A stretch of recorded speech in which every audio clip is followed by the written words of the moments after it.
1,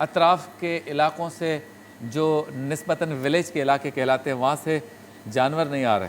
سستی کیا چیز ہوتی ہے؟ آج کل سستی ہو گئی ہے وہ چیزیں جو دکانیں بند ہیں نا اور اندر پھنسی ہوئی ہیں جو چیزیں, تو وہ سستی ہو گئی ہیں, ڈیلز آ رہی ہیں. لیپ ٹاپ لے لیں, موبائل لے لیں, لوگوں کو پیسوں کی ضرورت ہے, بہت مشکل میں ہے تاجر. روزانہ دعا کرتا ہوں اور دعا کرواتا ہوں آپ سب مظلوموں کے لیے جو مشکل میں ہیں, اور آواز بھی بلند کرتے ہیں ہم جو ہو سکتا ہے. آج بھی بہت زیادہ آواز بلند کی ہے اور کہا ہے وزیر اعظم صاحب آپ بڑے ہیں, ہم رعایا ہیں, آپ حاکم ہیں, ہم تو عوام ہیں. تو یہ اپوزیشن کیا ہوتی ہے, وزیر اعلیٰ یا وزراء اعلیٰ کیا ہوتے ہیں, ہمارا مسئلہ نہیں.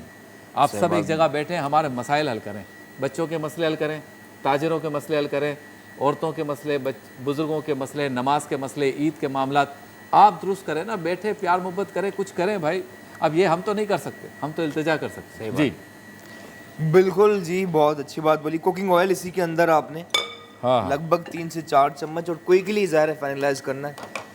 ایک اور چیز ظاہر ہے گلاوٹ کے لیے اس میں پپیتا ایڈ کیا ہے, پر ایک اور چیز اب یہ میٹھا سوڈا ہوتا ہے یہ بھی گلاوٹ کا کام کرتا ہے. صحیح ہے, ٹھیک ہے, 2 سے 3 چٹکی بس سوڈا میٹھا یہ بھی ایڈ کیا.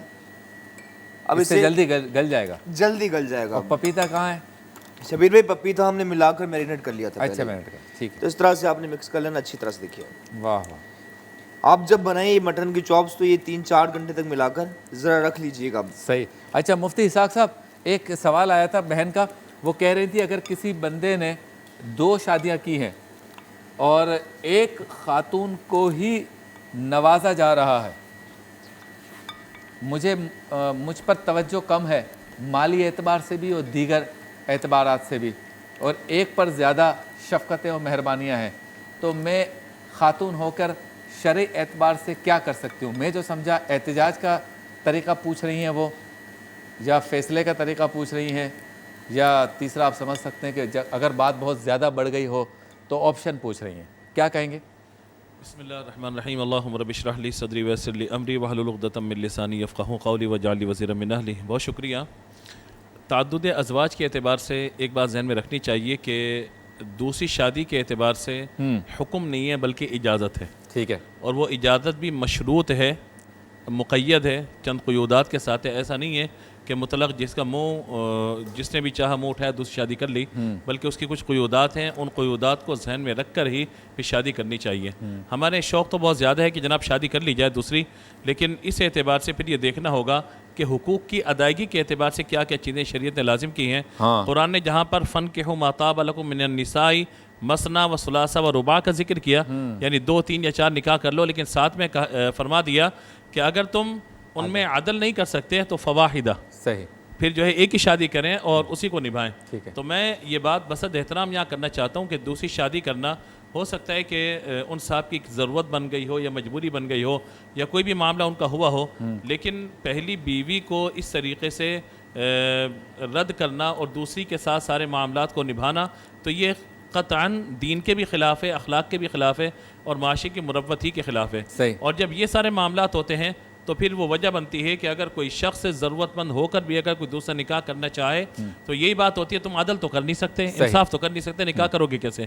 تو دونوں طرف سے میں یہ عرض کروں گا کہ ان خاتون کو بھی اپنے رویے پہ غور کرنے کی ضرورت ہے کہ آخر ایسی نوبت کیوں آئی کہ شوہر دوسری شادی کی طرف گیا, اور پھر دوسری شادی کر ہی لی تھی تو آخر وہ ایسی کیا نوبت اور کیا معاملہ ہوا کہ وہ بالکل آپ سے دور ہو گئے اور آپ سے بات کرنے بھی گوارہ نہیں کر رہا. تو کوئی یہ اپنے لہجے پر توجہ کریں, اور اگر وہ صاحب خانہ ہماری بات سن رہے ہیں تو ہم ان سے گزارش کریں گے کہ اللہ تعالیٰ نے اگر آپ کو یہ سعادت دے ہی دی ہے اس پرفتن دور کے اندر کہ آپ 2 کشتیوں میں سوار ہو گئے ہیں, تو خدا کے واسطے خیال کیجئے ایسا نہ ہو کہ کسی ایک کشتی میں آپ بیٹھ جائیں اور وہ ڈوب جائے اور بربادی دنیا میں بھی مقدر اور آخرت میں بھی. تو خیال کیجئے اور دونوں کا خیال کیجئے, احساس کیجئے, زندگی بہتر طریقے سے گزاریے. کیا بات ہے, کیا سمجھایا انہوں نے. سعادت اس دور میں 2 کشتیوں میں سوار ہونا. جی آپ کی کشتی کہاں پہنچی؟ واہ واہ واہ واہ. شبیر بھائی جلدی بریک پہ جانا ہے, یہ ڈوب سکتی ہے کشتی ہاں پانی, یہ آئل, اور اس کے بعد یہ چولہا جلایا اور اس کے اندر آپ نے کوک کرنا. جی ٹھیک ہے, اسے گرم کر لیتے ہیں. ٹھیک ہے, چلتے ہیں بریک کی جانب. بریک کے بعد ہوتی ہے دوبارہ ملاقات. اللہ کی رضا بس بندوں سے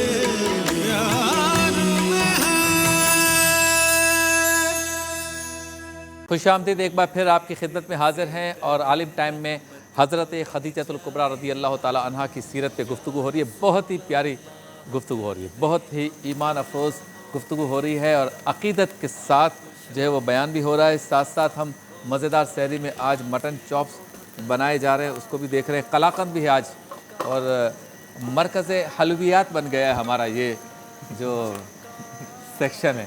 مرکز حلویات کہیں گے نا حضرت؟ وہ آپ نے کچھ سنایا بھی تھی، کوئی حدیث سنائی تھی یا وہ قول تھا نا مدارک قاری کا، المومن حلو یحب الحلوہ. مومن میٹھا ہے، میٹھے کو پسند کرتا ہے. واہ واہ واہ، مومن میٹھا ہے، میٹھے کو پسند کرتا ہے.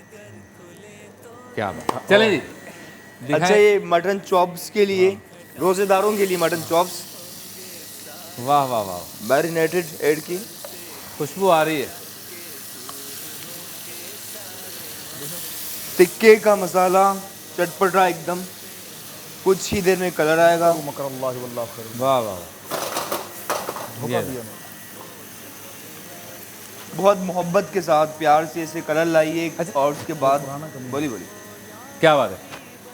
1.25 یا 1.5 منٹ ہے. شاہ صاحب جلدی سے اگر بات ہو جائے اس پر جس کو آپ نے اپنی گفتگو کا تھوڑا سا آخری حصہ کیا، عام الحزن، اس پر ذرا سی گفتگو مزید ہو جائے. ایسا سال کہا گیا کہ یہ غم کا سال تھا. جی بالکل، نبی کریم علیہ الصلوۃ والسلام کی یعنی یوں سمجھیے کہ تسکین قلب کے لیے اور معاملات کو سلجھانے کے لیے سیدہ خدیجۃ الکبریٰ رضی اللہ تعالیٰ عنہ کا بڑا اہم کردار رہا. اس کا تسلسل میں پیچھے سے ذکر کر رہا تھا کہ 9 بچوں کی تربیت کرتے ہوئے مولا مرتضیٰ کو گود میں پالا، 4 بچیوں کو گود میں پالا، سرکار علیہ الصلوۃ والسلام کے 3 شہزادے اور خود ایک ملکہ. یعنی اتنے بڑے مقام پر رہنے کے بعد، اتنی کشادگی کا ماحول دیکھنے کے بعد پھر بظاہر اس قدر تنگی کے ماحول کے اندر آ جانا، یہ میری ماں کی سراپا استقامت اور وفا شعاری تھی. اور آپ دیکھیے کہ جس وقت یہ سوشل بائیکاٹ جس ٹائم پر ہوا تو 2 شخصیات تھیں جنہوں نے سرکار علیہ الصلوۃ والسلام کے ساتھ، صحابہ اکرام کے ساتھ مل کر جو ہے کہ فیس کیا. یعنی سیاسی طور پر جس معاملے کو آگے دیکھ رہے تھے وہ آپ کے مشفق چچا جناب ابو طالب تھے. ٹھیک ہے. اور سرکار علیہ الصلوۃ والسلام جب گھر تشریف لائیں تو سرکار علیہ الصلوۃ والسلام کو تسلی دینے کے لیے اور پھر جتنی خواتین اور بچے ہیں ان کو تسلی دینے کے لیے حضرت خدیجۃ الکبریٰ رضی اللہ تعالیٰ عنہا رہی. اس قدر دکھ اور تکلیف آپ نے گزاری کہ جب سوشل بائیکاٹ کا یہ سلسلہ ختم ہوا تو اس کے 11 دن کے بعد آپ نے وصال فرمایا ہے. اور آپ کی گویا کہ وصال ہوا اس لیے پہلے جناب ابو طالب اس دنیا سے رخصت ہوئے اور ان کے 3 دن کے بعد حضرت سیدہ خدیجۃ الکبریٰ رضی اللہ تعالیٰ عنہا کا وصال ہوا. اور یہ سال کو عام الحزن کا سال قرار دیا گیا. سرکار دو عالم صلی اللہ علیہ وسلم کو آپ سے اتنی محبت تھی کہ میری ماں سیدہ عائشہ صدیقہ کہتی ہیں، مسلم شریف کی حدیث ہے کہ میں نے حضور کی سے زندگی بھر جو بات طریقے کے ساتھ بار بار جن کے لیے محبت اور ایک چاہت کے ساتھ جس کا ذکر سنا وہ سیدہ خدیجۃ الکبریٰ رضی اللہ تعالیٰ عنہ. آپ کی بہن تھی حالہ بنت خویلد. ایک دن وہ تشریف لائیں، سیدہ ام المومنین سے بات کر رہی تھی تو کچھ جگہ تفصیل ہے، کچھ جگہ اختصار ہے. کہ ایک جگہ یوں بھی ہے کہ سرکار علیہ الصلوۃ والسلام جس طرح کے تقاضا بشری کے اعتبار سے ایک بے قراری کی کیفیت ہوتی ہے، سرکار اٹھ کر باہر تشریف لائے اس حالت سے کہ جیسے ختیجہ آ چکی ہوں. فرمایا حالہ تم ہو؟ اچھا تو تمہاری آواز تو بالکل ختیجہ کی طرح ہے. اور سرکار نے کہا تھا جب تیری قوم نے مجھے مسترد کر دیا تھا تو یہ ختیجہ ہی تھی جس نے جو ہے کہ میرے دین کو سہارا دیا اور مجھے سہارا دیا. واہ واہ. اور ایسی روایات بھی موجود ہیں کہ سرکار حضرت خدیجہ الکبریٰ رضی اللہ تعالیٰ عنہا کی ظاہری وصال کے بعد بھی باتوں میں، گفتگو میں، ارشادات میں ان کا تذکرہ کیا کرتے ہیں. بالکل ایسا. کیا بات ہے. چلتے ہیں بریک کی جانب، بریک کے بعد ہوتی ہے دوبارہ ملاقات. اللہ کی رضا بس بندوں سے پیار میں ہے. اللہ کی رضا بس بندوں سے پیار میں ہے. خوش آمدید، ایک بار پھر آپ کی خدمت میں حاضر ہیں. مزیدار سحری ساتھ ساتھ عالم ٹائم میں موضوع ہے حضرت خدیجۃ الکبریٰ رضی اللہ تعالیٰ عنہا کی سیرت کا تذکرہ ہو رہا ہے. روزانہ کی طرح ایک صحابی رسول کا ہم تذکرہ کریں گے. آج حضرت عبد الرحمن بن عوف رضی اللہ تعالیٰ عنہ کا تذکرہ کریں گے. مختصر کرتے ہیں لیکن سعادت حاصل کرنے کی کوشش کرتے ہیں کہ 1 منٹ میں کچھ ایسا بیان ہو جائے جو ہم سب کے لیے مغفرت کا سامہ پیدا کر دے. حضرت عبد الرحمن بن عوف رضی اللہ تعالیٰ عنہ فراخ دستی و مالداری میں بھی سادہ زندگی بسر کرتے تھے اور اپنا مال عطا کرنے والے اللہ عز و جل کی راہ میں خرچ کر دیا کرتے تھے اور مال کی وجہ سے آنے والی آزمائش اور سرکشی سے ہمیشہ پناہ طلب کرتے۔ خوشی ہو یا غمی ہر حال میں اللہ کی بارگاہ سے ہی لو لگائے رکھتے، دوست احباب کی جدائی کا خوف رکھتے اور ہر حال میں سچائی پر قائم رہتے تھے۔ آپ رضی اللہ تعالیٰ عنہ قلب و نگاہ کے ذریعے عبرت حاصل کرتے رہے۔ آپ کے پاس مال بہت زیادہ تھا، غریبوں مسکینوں پر احسان فرماتے، انہیں خود اپنے ہاتھ سے عطیات دیتے، نیز فقیروں اور ناداروں پر خرچ کرنے میں مالداروں کے لیے ایک نمونے کی حیثیت رکھتے تھے۔ اور یہ آج کل کے حالات کے مطابق ہے، جن کے پاس مال ہے آج وہ صورتحال ہے کہ آپ اللہ کی راہ میں خرچ کریں۔ اور ایک واقعہ ہے حضرت عبداللہ بن عمر رضی اللہ تعالیٰ عنہ سے مروی ہے کہ حضرت عبد الرحمن بن عوف نے ایک مرتبہ مجلس شورا کا اجلاس طلب کیا۔ اب مجلس شورا میں کون سے لوگ تھے؟ نمبر 1 حضرت عثمان غنی، نمبر 2 حضرت سیدنا زبیر، اور امیر المومنین حضرت مولا علی مرتضیٰ، حضرت سیدنا عبد الرحمن بن عوف خود، حضرت سیدنا طلحہ رضی اللہ تعالیٰ عنہ، حضرت سعد بن ابی وقاص رضوان اللہ تعالیٰ علیہم اجمعین۔ یہ مجلس شورا تھی۔ حضرت عبد الرحمن بن عوف نے ان کا اجلاس طلب کیا اور پھر یہ جملہ ارشاد فرمایا کہ میں تو خلافت کا اہل نہیں ہوں، تو کیا تم اس پر راضی ہو کہ میں تمہارے لیے حضرت عثمان غنی رضی اللہ تعالیٰ عنہ کو خلیفہ منتخب کروں؟ تو امیر المومنین حضرت مولا علی رضی اللہ تعالیٰ عنہ نے فرمایا کہ سب سے پہلے میں آپ کے فیصلے پر راضی ہوں، اور فرمایا کہ اس کی وجہ یہ ہے کہ میں نے سرکار دو عالم صلی اللہ علیہ وسلم سے آپ کے متعلق یعنی حضرت عبد الرحمن بن عوف کے متعلق یہ کہتے ہوئے سنا کہ عبد الرحمن تم آسمان اور زمین والوں کے امین ہو۔ اس ارشاد کے بعد میں سب سے پہلے آپ کے اس فیصلے پر راضی ہوں کہ حضرت عثمان غنی کو ہی خلیفہ مقرر ہونا چاہیے۔ 700 اونٹ کا تذکرہ ہے آپ نے صدقہ کیا، 40 ہزار دینار کا تذکرہ ہے کہ آپ نے وہ راہ خدا میں خرچ کیا، اور نہ جانے اور کتنے سخاوت سے متعلق واقعات ہیں۔ اور ایک مرتبہ کا تذکرہ ہے کہ جب آپ کے سامنے کھانا پیش کیا گیا، بکری کا گوشت وغیرہ سب کچھ تھا، تو آپ کی آنکھوں سے آنسو جاری ہو گئے۔ پوچھنے والے نے پوچھا کہ عبد الرحمن اس کھانے کو دیکھ کے کیوں رو رہے ہو؟ تو فرمایا کہ سرکار اور ان کے اہل بیت کس قدر سادہ زندگی گزارتے تھے کہ جو کی روٹی تک نصیب نہیں ہوتی تھی۔ تو ایسے خدا ترس، مالدار ہونے کے ساتھ ساتھ خدا ترس مثال ہیں سب کے لیے۔ جی شاہ صاحب۔ جی بالکل، ان کی والدہ سیدہ شفا، جی وہ سرکار علیہ السلام نے ان کا دودھ پیا ہے، سرکار کی رضائی ماں ہیں۔ یہ بنو زہرا کے ہیں، جی یہ حضرت آمینہ کے بھائی ہیں، واہ واہ واہ، یہ سرکار کے ماموں لگتے ہیں، سعد بن وقاص ماموں ہیں حضور کے۔ صحیح۔ تو یہ سارے بنو زہرا کے ہیں۔ بنو زہرا سیدہ زہرا پاک، سیدہ آمینہ پاک حضرت عبد مناف کے بیٹے زہرا تھے، ان کی اولاد کو بنو زہرا کہا جاتا ہے۔ تو ایک تو یہ ہے، پھر ان کا مقام و مرتبہ یہ وہ اعلیٰ ہے کہ حضرت عبد الرحمن بن عوف جب خندق کے غزوہ تبوک میں جب سرکار علیہ السلام نے چندہ طلب کیا تھا، تو یہ اس وقت دوڑتے ہوئے گھر گئے اور اپنی بیوی سے کہنے لگے میں نے حضور علیہ السلام پر رحمت کے وہ آثار دیکھیں جو پہلے کبھی نہیں دیکھے، جو ہے تو دے دے۔ کچھ بھی نہیں تھا، انہوں نے کان کی بالیاں نکالی، کہنے لگے بس یہی ہے۔ تو وہ بالیاں لے کر سرکار کے پاس پہنچے، تو سرکار علیہ السلام نے ہاتھ میں بالیاں لے کر کہا کہ عبد الرحمن تو بیوی کی زینت لے آیا، آپ نے اس کی جو قیمتی چیز لے آیا، جو عورت کہاں اپنا زیور کسی کو دیتی، کہنے لگے حضور ہاں یہی لایا۔ تو سرکار نے ہاتھ اٹھا کر دعا فرما اللہ رب العالمین عبد الرحمن کے مال میں برکت دے۔ وہ زبان سے نکلا وہ کلمہ تھا کہ وہ زبان جس کو کن کی کنجی کہیں، اس کی نافذ حکومت پہ لاکھوں سلام۔ حضرت عبد الرحمن بن عوف جب انتقال کر رہے تھے تو ان کے وراثت جو چھوڑ کے گئے تھے تو سونا گھر میں اتنا تھا کہ کلاڑے سے توڑا جاتا تھا۔ یہ اللہ رب العالمین جل وعلا کے پیارے حبیب کی یہ دعا اللہ رب العالمین نے عطا فرمایا۔ بہت بڑے تاجر تھے، مواخات کی اپنی ایک بحث، یعنی پورا اس پر ایک پروگرام ہو سکتا ہے جو شان حضرت عبد الرحمن بن عوف کی۔ بہت خوب، ماشاءاللہ۔ چلیں جی، کہاں پہنچا معاملہ؟ جی ماشاءاللہ ماشاءاللہ۔ اور مفتی شاہد صاحب کے لیے سوال چھوڑ کے جا رہا ہوں، حضرت خدیجۃ الکبریٰ کی سیرت، ان کی زندگی موجودہ خواتین کے لیے کس طرح نمونہ ہے، ذرا کچھ بات کر لوں پھر اس کا جواب آپ سے لیتے ہیں۔ جی جی بالکل جی، زندہ رہنے کے لیے، اچھی لائف گزارنے کے لیے اچھا فوڈ اور یہ مٹن چاپس بہت ضروری ہے۔ ضروری ہے، مٹن چاپ نہ ہو تو زندگی نہیں ہوگی، مطلب زندگی ہے، بٹ کہتے ہیں ڈو میک دی بیسٹ۔ تو یہ یعنی اللہ کی نعمتیں جو ملیں اس پر شکر کے ساتھ ساتھ اس کو ظاہر بھی کرو، کھاؤ بھی، کوئی مسئلہ نہیں ہے۔ بالکل جی، اور بیسٹ گزاری، خوش رہیں، شاد و آباد رہیں۔ دیکھیے بالکل ٹینڈر ہو چکی ہے، دیکھیں علید آپ کو ذرا اچھا، مٹن چاپ جب بھی گھر میں پکتی ہے نا تو ایسا لگتا ہے کہ یہ قربانی کے دن چل رہے ہیں۔ ہاں بالکل، ایسا کیوں لگتا ہے؟ سبحان اللہ، جب مٹن چاپ گھر میں پک رہے ہوں جس دن تو ایسا لگتا ہے کہ بقرعید کے دن آ وہ گئے۔ تازگی کی خوشبو آتی ہے۔ ہاں بالکل آپ نے صحیح کہا، ایسا ہی ہے نا۔ کیا بات ہے جی۔ اچھا یہ دیکھیں حضرت، یہ بہت سے لوگ کہہ رہے ہیں گلی نگلی، دیکھیں اتنی ٹینڈر ہو چکی حلوہ